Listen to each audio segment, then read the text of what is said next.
તો સુરતની એસબીઆઈ બેંકમાં હથિયારધારી લૂંટારુઓનો આતંક જોવા મળ્યો। કર્મચારીઓને બંધક બનાવી 50 લાખ રૂપિયાની લૂંટ કરવામાં આવી। અધિકારીઓ દ્વારા પણ ઘટના સ્થળની મુલાકાત લેવામાં આવી છે। આ ઘટનાના સીસીટીવી ફૂટેજ પણ સામે આવ્યા છે। જે કર્મચારીઓ છે તેમને તે શખ્સો દ્વારા, તે આરોપીઓ દ્વારા બંદૂકની અણીએ બંધક બનાવવામાં આવ્યા અને રૂપિયા 50 લાખની લૂંટ ધોળે દિવસે સુરતમાં કરવામાં આવી છે। સુરતની આ ઘટનાથી ચકચાર મચી જવા પામી છે। 5 થી 6 લૂંટારુઓ બેંકમાં હથિયારો સાથે ઘૂસીને આ લૂંટને અંજામ આપ્યો છે।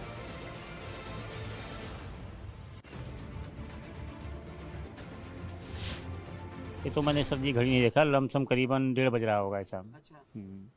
कितनी कैश लेके आए थे यहाँ ये तो मेरे को नॉलेज नहीं है, मैं गन्नर में हूँ। क्योंकि जो लेके आते हैं कैश उनको मालूम चलता है क्या है क्या नहीं है। मैं तो हिफाजत के साथ में चलता हूँ बस सिर्फ ऐसा। आप वैन कैश वैन पे क्या करते हो?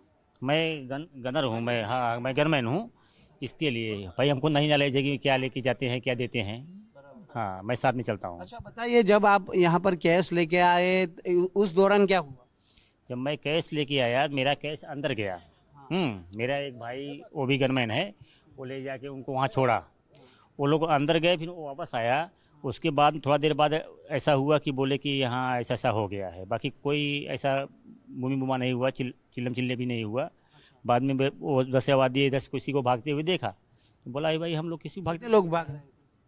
नहीं देखा भाई। जैसे आम आदमी कोई अकेला बैंक में आ रहा है जा रहा है तो उस पर ऐसा थोड़ी लगता है कि ये चोर है।